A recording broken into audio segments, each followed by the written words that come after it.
Hey everybody, welcome back to Wandering with Angel. If you're new here, I'm documenting my journey of starting over after 50, leaving corporate life behind, doing gig work full-time, traveling, and trying to build a better life that actually makes me happy. And today was definitely an interesting business lesson day. Today was one of those days that really shows the difference between gross profit, net profit, and taxable profit in gig work. Turn right onto Today Laurel, total I drove 181 miles today between Spark and Uber Eats, and it was a slow Tuesday. Even though my actual take-home wasn't amazing, this day may still help me long-term when tax season comes around. So let's break down the real numbers. This morning I decided to test Laurel again with Spark. I left the house early and headed out there because lately Billings lunch and dinner shifts have honestly been struggling. The ideal was less stress, fewer drivers, more Spark opportunities, and maybe better incentive pay. I started at 6:25 this morning and finished breakfast shift around 10:50. I completed 8 Spark runs total. Now, I originally reported the wrong number earlier on my breakfast wrap-up video.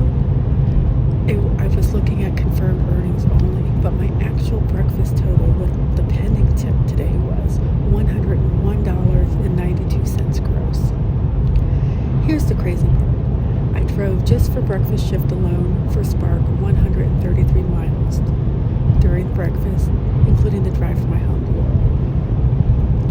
And this is where gig work gets really interesting. Most people only look at how much money did I make today. But business owners think differently. With the current IRS mileage deduction for tax year 2026 at 72.5 cents per mile, you can, when you do your taxes, you add up all your business miles for the year and deduct them, times by that amount for your tax deduction off of your income earned. So just for today, only for my breakfast runs, my total miles for today, breakfast, lunch, and dinner combined, was 181 miles. So when we multiply that by 72.5 cents per mile, that's $131.23 of a tax deduction just for today only. So even though my gross income for the day was almost $149, my estimated taxable profit for the day ended up being $17. Now that does not mean the income disappears, and it does not mean it's unreported. It simply means mileage deductions heavily reduce your taxable income on your tax return. But here's the important part. You still cannot run your business at a loss long term. Even though high mileage test days may help at tax time, you still need healthy cash flow and profitability overall. What I'm doing right now is testing different markets and strategies to figure out what works best long term for me in my areas.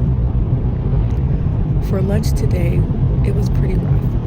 I came back to Billings and worked from 11 a.m. to 12:35 p.m. I only got 2 Uber Eats runs for $22 total. That's why I'm seriously considering staying out in Laurel longer tomorrow instead of driving back into town for lunch. The dinner shift tonight was pretty much confirmed what I'd already been seeing lately. Tuesdays are just slow. Nobody's ordering. I worked from 5:05 to 6:20 p.m. and completed 3 runs for Uber Eats, about $25. But the good thing is I kept my mileage low tonight, and I didn't sit around chasing bad orders all evening. So here's the full breakdown for today for breakfast, lunch, and dinner.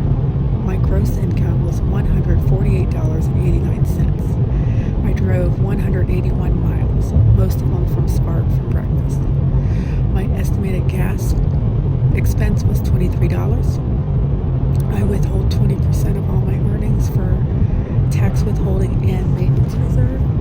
That came to about $30 today, which gives me an estimated operating net profit of around $95 for the day. And honestly, for a slow Tuesday, I'll take it. One thing I'm learning after leaving corporate life is not every day is about maximizing every dollar. Sometimes lowering stress, protecting your vehicle, creating content, testing strategies, and building a better lifestyle matters too. I may not know exactly where the road leads, but I finally decided to start driving down it. If you enjoy real gig work breakdowns, real business numbers, and following this journey of starting over after 50, make sure to subscribe. Thanks again for all of your support and comments. They've been greatly appreciated. I look forward to seeing more soon. Don't forget to like and subscribe.